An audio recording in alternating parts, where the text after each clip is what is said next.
So we have a table full of scraps, and most people would throw these scraps away, but alas, I don't believe in throwing any scraps away. So let's go ahead and cut these up into little pieces about this size, and I'm going to show you what we're going to do with it. And we took the longest strips we had and we cut them into about a 1/2 inch strip. I don't know if this is 1/2 inch or 3/4, real close to that. And so you have the longest strips cut into that. All the rest of them you want to cut into about a 1/4 inch by 2 inches, 1/4 inch by 3 inches, any all kind of wacky shape that you have. Don't worry about it, because the shapes don't matter as much as the thinness matters. And we're going to go ahead and make some decorations. All right, my friend, so what I have is we have the 1/2 inch long piece, and we have the small scraps. You might want to consider putting green in your bobbin and whatever color is the majority in the top thread. For right now, I have red in the bottom and red in the top. And we're just going to put it under here. We're going to put the needle down, and then we're going to start layering this. Again, the long strip face down. The pieces of scraps that I'm putting across, you can trim them to any size that you like, but we want them to lap over this, and we want them to kind of crisscross and stick off any kind of old way you want it. And we can just keep layering these across. If you want, you can trim the pieces down to thinner. I like to either have these flat, or if there's a seam or a wrinkle in them, I might just cut right across the wrinkle.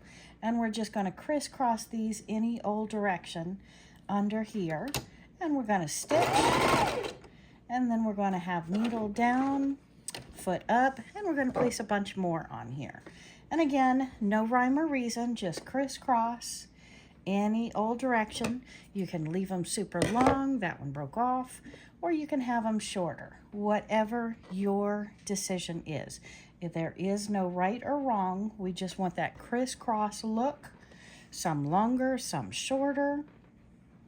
And we want to cover up the bulk of the white of the fabric that is sticking up.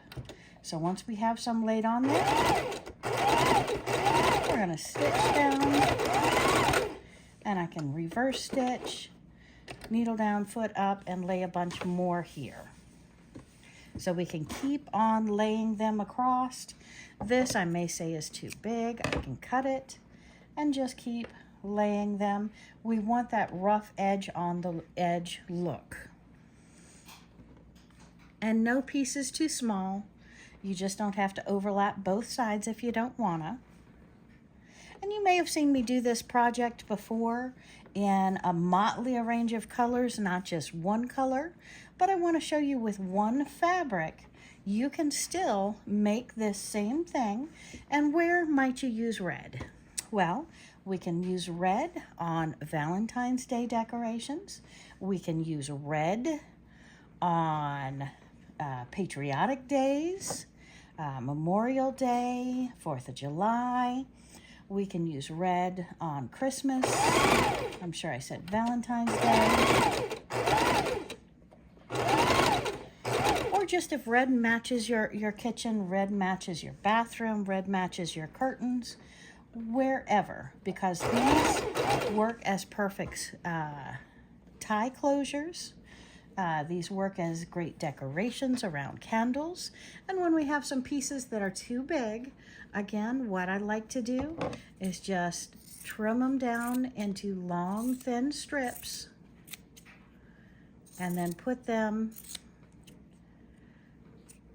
crisscrossed on this long string. Again, not really any rhyme or reason, just making sure you're covering everything on the bottom. And we always want needle down if we're going to lift our foot and add more in. And that way you don't see it bubble like I made it do a minute ago.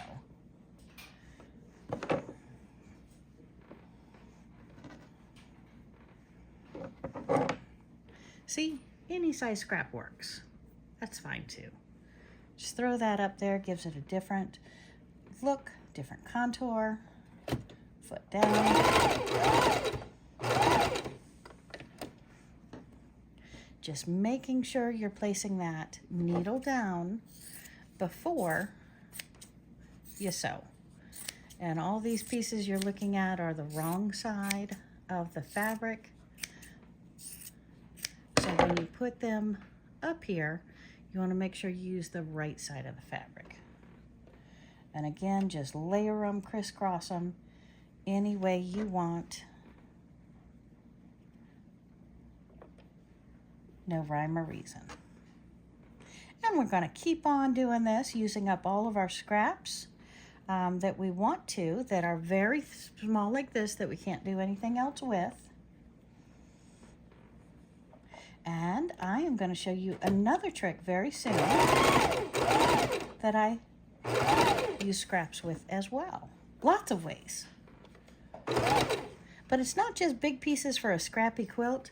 These scraps are wonderful as well. And I might also tell you, they make great pages for pockets in your junk journals, for sides like bookmarks in your junk journals, or in just a regular book. You can use it as a bookmark.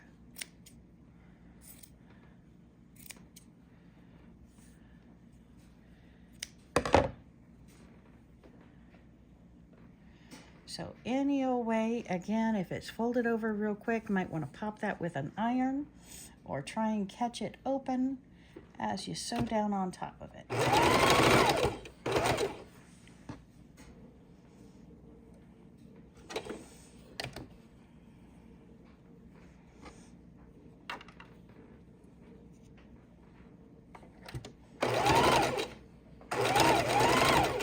Okay. And we can use our garland that we've just made to decorate any room. And we can change it out depending upon our likes for what colors. And that makes a fun, festive decoration. And my friends, it's easy to use our newly created trim as part of a junk journal page. I like to use them on the edges of my junk journal. So let's go ahead and see if we can go ahead and put that on here. So we're just taking the end of our ribbon. We're deciding it where we want it. And I think I just want it on the bottom of this, curling up. Do I want it all the way around? Kind of like it all the way around. Let's go ahead and do that. So we're going to put it on this full page, and we just want to lay it out flat. And we're going to sew it down with the other side coming straight up the back of our book. And we'll trim it off to the proper length that we need for this junk journal page. And pocket. So here we have it laid out. I'm going to just slice across here with our scissors. And right there, I think. Move that aside. And take a look at both sides. Make sure we're laying relatively flat so we can go ahead and sew up the side, the center. Let's open that up, lay it down. And I've got the red thread in the sewing machine, so we're going to match. We slipped off the bottom of our page, so let me fix that before we start sewing. And this is probably where you want to paper clip or pin it to make sure you're not sliding off the back or the front.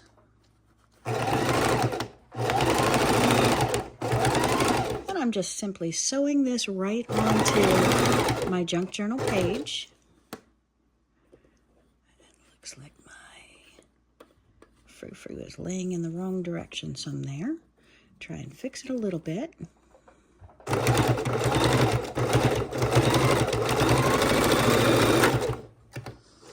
And And again, if you want, you're going to spend a lot more time doing this page than I have just done to demonstrate purposes. And now we have our page frou-frou down. We've got the texture, the look, the pop that affords us. And then we can see that since I did not use the paper clips to hold it down, I've got two strands here that are the wrong direction. So we're simply going to trim those. Let that lay out straight. We'll pick this one out so it's not even showing there. Or maybe I like the texture of that and I'll leave it be. This one, let's go ahead and trim that right at the stitch line. And we'll see if we can just frou-frou this one up. I think I will leave that be as well because I like the texture.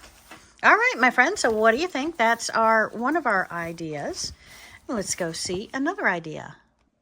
And my friends, what about decoration around the holidays or commonplace if candles are common in your home? And go ahead and decorate them with some primitive, beautiful color, whatever color you choose. And again, remember, it is just our wonderful pieces that we just created on the sewing machine. Voila! And also, my friends, we are going to be having an upcoming demonstration where I'm making these burlap bags with the base to stand on. But instead of having it plain, why not decorate it with one of these, the color of the season, whether it's to tie it or to sew it on, and then we can tie it with yarn straight across here or ribbon in the same exact color. So again, a beautiful tie for a bag or purse. We can also use this beautiful strip to adorn our purse or bag. And my friends, for anybody traveling, how about identifying your suitcase with a beautiful piece of homemade snippet roll? Woo-woo! What an idea. Definitely identify yourself and your luggage as you go through the airport. You can also decorate your lampshade. So multiple ways to use this. You can put this at the top as well as at the bottom of your lamppost. And that way you have turned a $9 to $11 lampshade into a beautiful, maybe $60, $70 piece of art. What do you think? Can't reach your ties on your light and ceiling fan? Use these ties. Perfect for tying to make those longer.